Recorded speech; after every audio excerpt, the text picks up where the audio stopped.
Doctor Manish ने कहा कि देश में एक नेशन एक एजुकेशन होना चाहिए।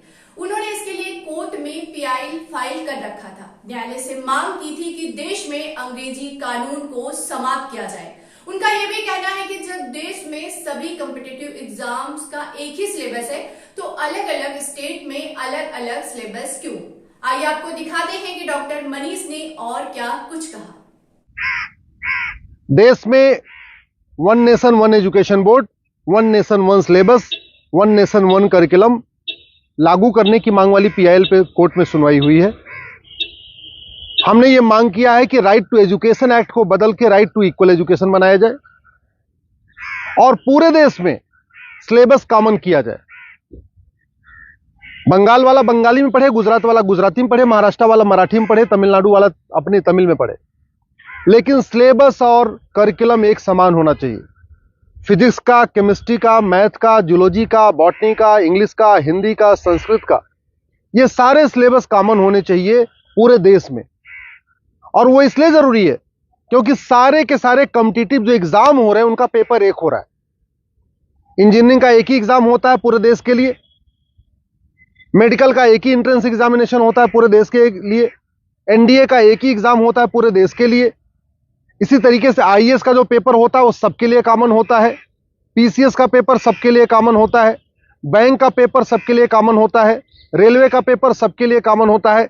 और अब तो यूनिवर्सिटी में एडमिशन के लिए कॉमन जो सीयूईटी हो रहा है वो भी सबके लिए एक पेपर कॉमन है।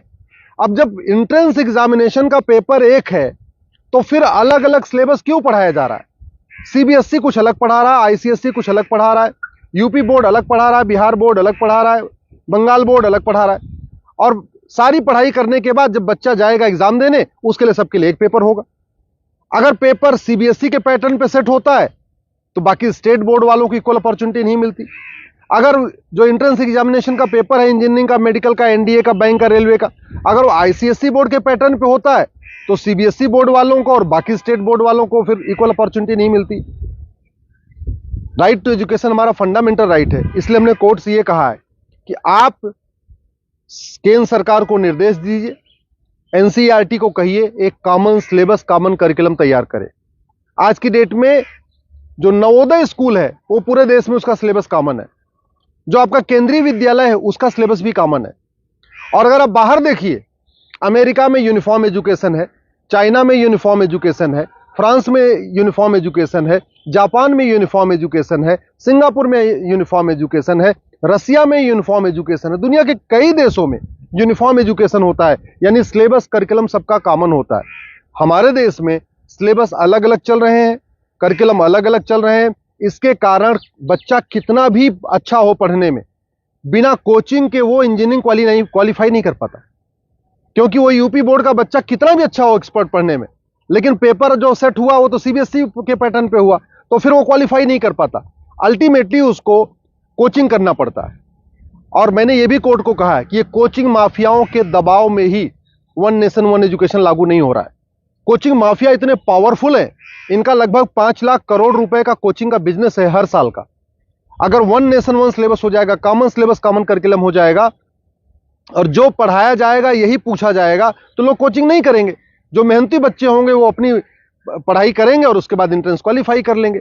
लेकिन ये कोचिंग माफियाओं ने ऐसा सिस्टम बना दिया है कि पहली बात तो वन नेशन वन सिलेबस नहीं होने दे रहे, वन नेशन वन एजुकेशन नहीं होने दे रहे, और दूसरा जो 10वीं 12वीं में पढ़ाया जाता है वो एंट्रेंस एग्जाम में पूछा नहीं जाता, जो एग्जाम में पूछा जाता है वो 10वीं 12वीं में पढ़ाया नहीं जाता। इसका मेन ये कारण है कि कोचिंग माफियाओं ने पूरे हमारे एजुकेशन सिस्टम को हाईजैक किया हुआ है।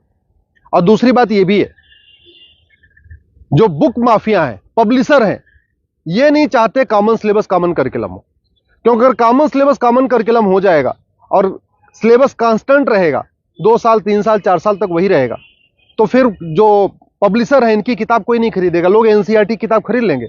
जो एनसीईआरटी छापेगा अगर वही लोग किताब में स्कूल में चलाएंगे तो एनसीईआरटी किताब 100 रुपए की मिलती है, प्राइवेट पब्लिशर उसको 500-1000 रुपए की बेचते हैं। तो बुक माफिया नहीं चाहते कि कॉमन सिलेबस कॉमन करिकुलम हो, एनसीईआरटी किताब हर जगह लागू हो। कोचिंग माफिया नहीं चाहते यूनिफॉर्म सिलेबस हो, यूनिफॉर्म करिकुलम हो, वन नेशन वन सिलेबस हो। और स्कूल माफिया नहीं चाहते कि one nation one education board हो। सीबीएसई बोर्ड वाले चाहते हैं कि उनका सीबीएसई बोर्ड अलग से चलता रहे, जिससे उनकी दुकान चलती रहे। आईसीएसई बोर्ड वाले चाहते हैं कि उनकी दुकान अलग से चलती रहे। तो इसलिए न सीबीएसई बोर्ड वाले चाहते हैं one nation one syllabus, one nation one education board हो, ना आईसीएसई बोर्ड वाले चाहते हैं। और इसका नतीजा ये हो रहा है कि आम जनता, आम बच्चा पिस रहा है इस पूरे माफिया राज में। इसलिए मैं कोर्ट से निवेदन किया है। कोर्ट ने केंद्र सरकार के शिक्षा मंत्रालय को और कानून मंत्रालय को 4 हफ्ते के अंदर जवाब दाखिल करने के लिए कहा है। एनसीईआरटी, सीबीएसई बोर्ड और आईसीएसई बोर्ड को बोला है 4 हफ्ते के अंदर जवाब दाखिल करिए। दिल्ली सरकार को भी बोला है कि आप भी अपना स्टैंड क्लियर करिए, आप क्या चाहते हैं, आप one nation one syllabus, one nation one curriculum चाहते हैं या नहीं चाहते, आप one nation one education board चाहते नहीं चाहते। और 4 हफ्ते के बाद जवाब आ जाएगा, फिर 11 दिसंबर को इसकी अगली सुनवाई होगी। मैं आप लोगों से निवेदन करता हूं, इस वीडियो को जन जन पहुंचाइए, इस वीडियो को घर घर पहुंचाइए। कॉमन सिलेबस होगा, कॉमन करिकुलम होगा तो सबको इक्वल अपॉर्चुनिटी मिलेगी। यूनिफॉर्म एजुकेशन से सबसे बड़ा फायदा होगा, जातिवाद खत्म होगा, क्लासेस खत्म होगी, भाषावाद खत्म होगा, क्षेत्रवाद भी खत्म होगा और जिहाद और मजहबी उन्माद भी खत्म होगा। यूनिफॉर्म सिलेबस होगा, मंत्री और संतरी के बच्चे की एक किताब होगी। यूनिफॉर्म सिलेबस का मतलब ये हुआ कि शिक्षक का बेटा और शिक्षा मंत्री का बेटा एक ही किताब पढ़ेगा। यूनिफॉर्म सिलेबस का मतलब क्लर्क का बेटा और कमिश्नर का बेटे की किताब एक होगी। यूनिफॉर्म सिलेबस का मतलब मजदूर के बेटे की किताब और मालिक के बेटे की किताब एक होगी। यूनिफॉर्म सिलेबस से वास्तव में भारत में समाजवाद आएगा। समान शिक्षा से ही भारत में शांति आएगी, समाज शिक्षा से ही भारत में समृद्धि आएगी, समान शिक्षा से ही वास्तव में भारत में समरसता आएगी। इसलिए मैं आप